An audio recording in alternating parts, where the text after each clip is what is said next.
Target acquired.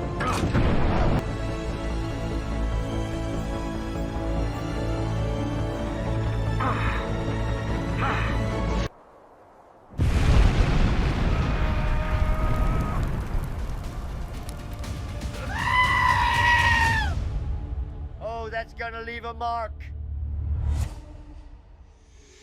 What's up, guys? It's Benny. I hate this news. I hate it. We've just come off of the heels of a National Guardsman getting shot and killed on the streets of Washington, D.C. Another one in critical condition, but it looks like he's going to survive, by an Afghan national with terrorism ties. Why the hell did he do it? Dude, man, I don't know. But now we're here again.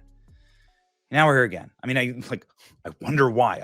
We'll never know the true motive of these ISIS killers. And that's exactly what happened in Syria. Why do we still have troops in Syria? Dude, I don't know, man.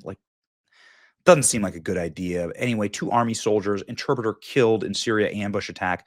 Trump warns of very serious retaliation. We mourn the loss of great American patriots, says Donald Trump. Here's what happened. U.S. forces in Syria's northern province, Donald Trump said there would be very serious retaliation after a lone Islamic gunman in Syria killed 2 army soldiers, U.S. interpreter in an ambush attack.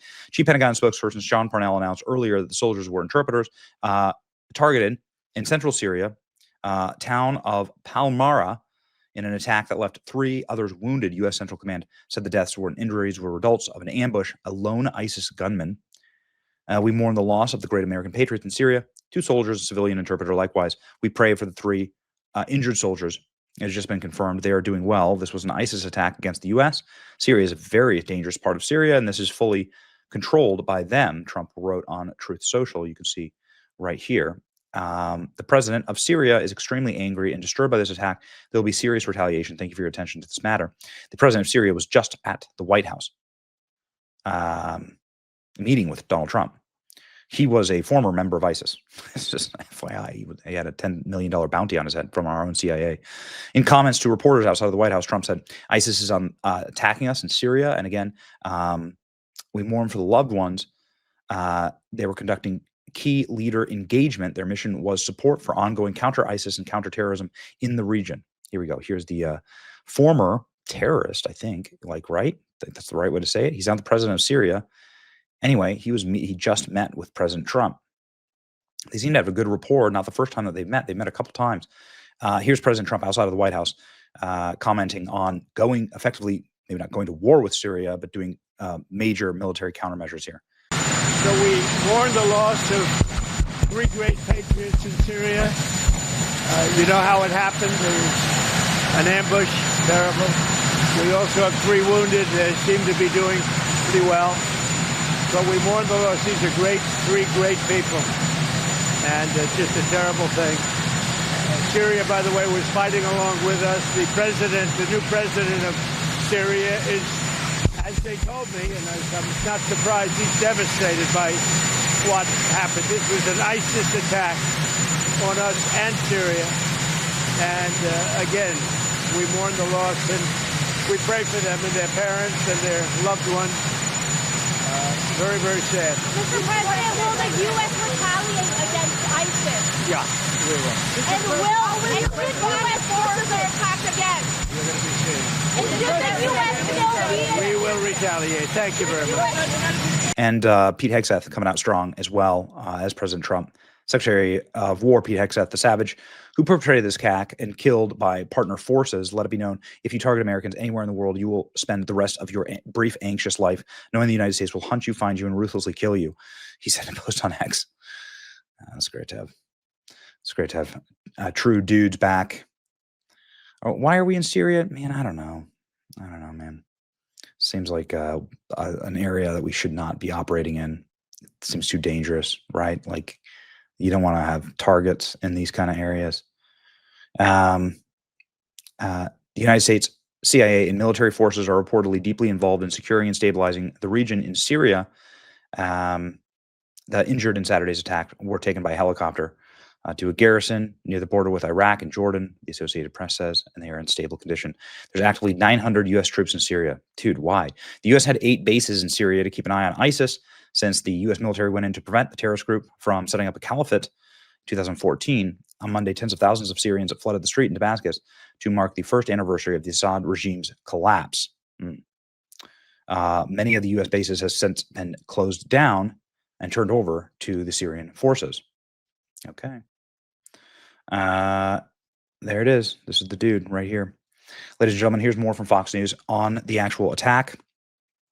Again, I hate doing this news reads like this because it makes you incredibly sad. I don't want more war. I want more peace. I'm kind of sick of having to report on dead American soldiers. I want, I